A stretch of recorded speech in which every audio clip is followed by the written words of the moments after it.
आपको समीकरण दे दिया जाएगा, है ना, द्विघात समीकरण दे दिया जाएगा और पता करने के लिए कहा जाएगा कि बताइए कि द्विघात समीकरण के अस्तित्व है या नहीं है ना। तो इसके 3 कंडीशन आपको बता देते हैं और उसी कंडीशन के आधार पर एक सवाल आपके एग्जाम में ऐसा 100% गारंटी एक छपेगा 2 नंबर का। देखिए ध्यान से, 9x² + 6kx + 4 = 0 के मूल यदि वास्तविक और समान हो तो k का मान क्या होगा।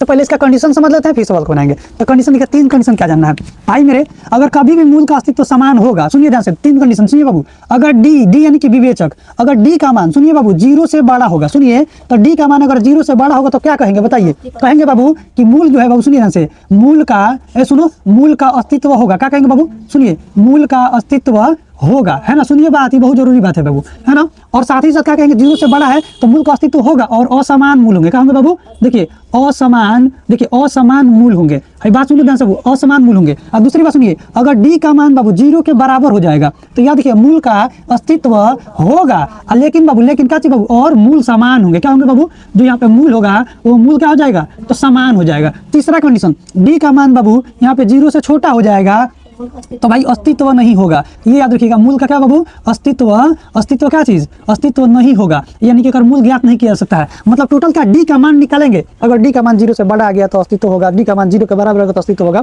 और d का मान है 0 से छोटा यानी कि माइनस में आ जाएगा तो उसका मूल ज्ञात नहीं किया जा सकता है। पहली बात सुनिए, अब सवाल यहाँ पे दिया है, देखो बाबू 9x² + 6k + 4 = 0 के मूल यहाँ पे क्या कह दिया बाबू, समान है। तो मूल समान होगा तो d का मान कितना लेंगे बताइए, बोलिए कितना लेंगे बाबू, बोलो 0 लेंगे ना, d का मान 0। तो हम कहेंगे सर d बराबर अगर मेरा मान 0 होगा तभी जाकर मूल समान होगा ना।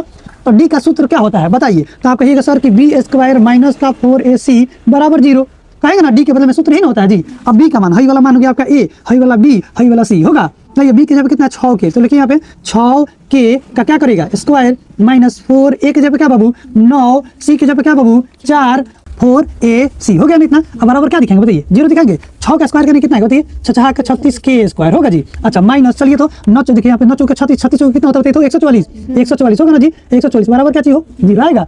अधिक तो यहाँ पे क्या कहोगे, आप कहोगे सर 36k² बराबर इधर जाएगा तो प्लस का 144 होगा जी। और 36 से कटा दिए, 36 चौके कितना होता है बाबू 144 होगा, और k का स्क्वायर उधर भेज दीजिएगा तो k बराबर क्या हो जाएगा बाबू, तो √4, और √4 मैंने क्या चाहिए, एक खाली 2, एक खाली -2 प्लस में आएगा, तो यही ना आपका आंसर हो जाएगा जी।